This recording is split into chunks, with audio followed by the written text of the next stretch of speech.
Hi, everyone. It's Karen, and I wanted to talk to you today about guilt and how it blocks us women, especially with empowerment. When I was young um, and, and very naive, I had several siblings older than me, and of course, the two parents. And I was the one who was always played down. I was the one who um, was made to feel. No, I was the one who always felt it was my responsibility when someone was upset.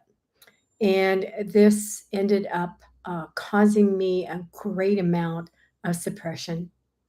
And when I got older and matured, it got worse and worse and worse. And so I was just, I don't know what you'd say, but let's just say I wasn't who I am now. And I was always the goat that was loaded with the sins of the people around me, and I took it all the time, and I was cast out in the desert, and I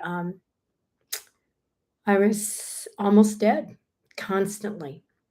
But that's okay, if they didn't feel bad, then I did my service. So it's all have to it all starts with guilt that I am capable of doing anything that causes harm to anyone else. And that's impossible because if you assume that imagination makes reality, then you know darn well that everyone is imagining you in their script and you have no choice.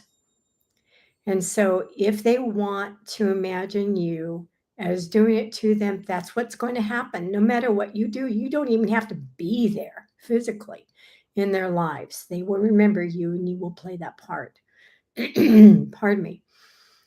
And if you are present in front of them, no matter how kind you are, no matter what you do, how you do it, they are going to, if they want to do it, place you in a guilty position.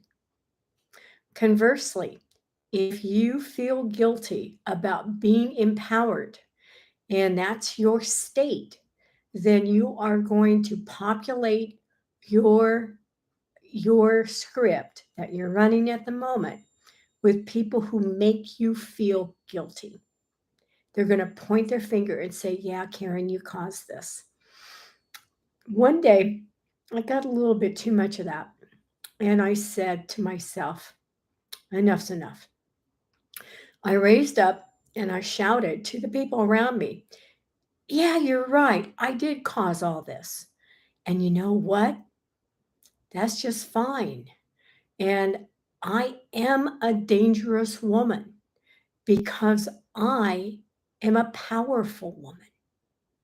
And my life turned at that moment when I accepted the fact that people saw me that way. And the thing is, I laughed about it. It's like, isn't this silly? No matter what I do, they're going to feel the way that they do. And I just laughed and I'm going, I am innocent. And so are they. They're just playing their script. But why not just boldly, brazenly say, yep, I am a threat, which is the tag that was given to me. I wear that proudly. I am a threat. I am a big, bald, brazenly bold boss threat to the egos, not to people. And so I boldly go, I boldly express. And if people want me to feel guilty, I laugh. And no, I am not to blame for how you experienced me at all. A Course in Miracles and Neville Goddard woke me up, but it took a lot of reinforcement to see the message.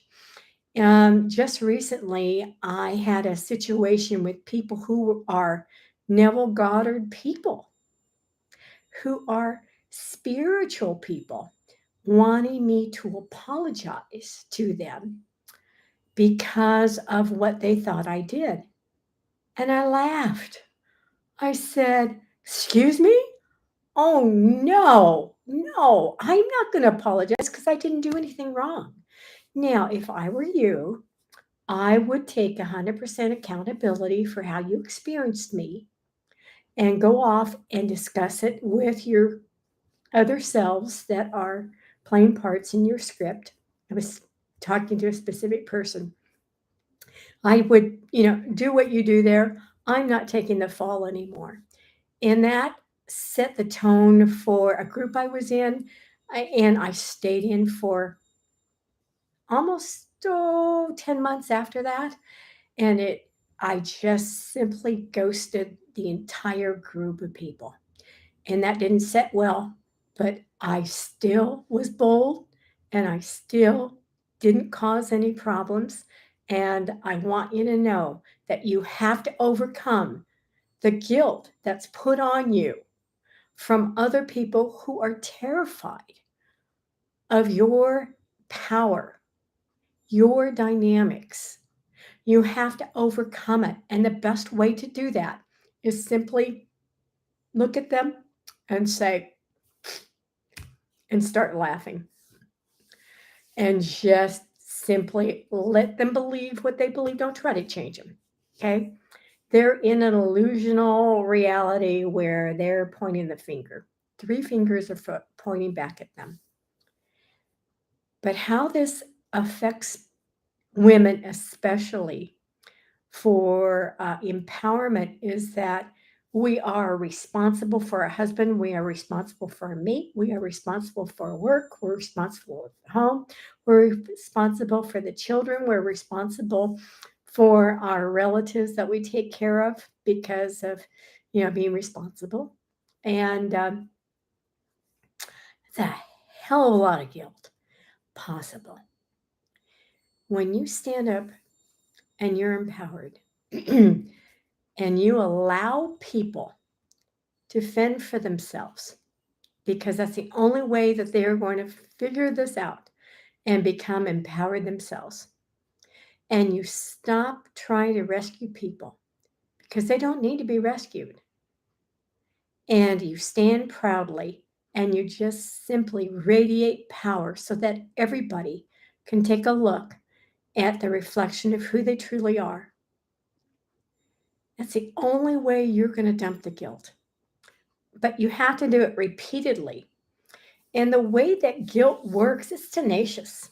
Okay, the ego, the old man, whatever you want to call it, serves it up on a silver platter, dresses it up really pretty, and it's sneaky.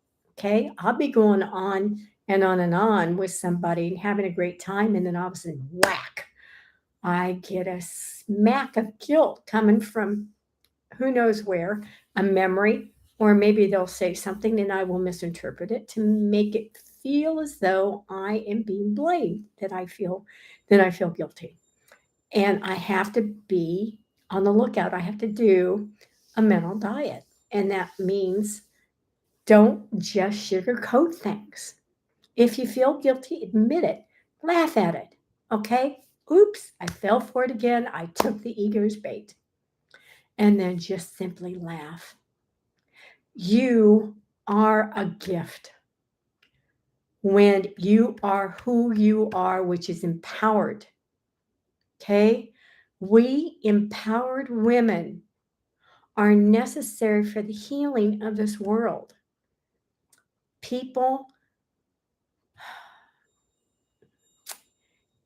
who want us to feel guilty are simply misled. And they deserve our understanding and they deserve a good big hug and a smile, and just let them go. Okay? So I'm going to sign off now, and I want you to remember this little tidbit about guilt. You have nothing to feel guilty about. Not a darn thing. You only are to other people an actor in their script. You have no choice but to play the part they cast for you, no matter what you do. There's a way of breaking that cycle. Unconditional love and unconditional acceptance erases scripts. And what you do is you, in your guiltless state, you offer that to your brother. And if they are willing to take it, then they will see past their scripts. Thank you, loves, and go out there and be empowered.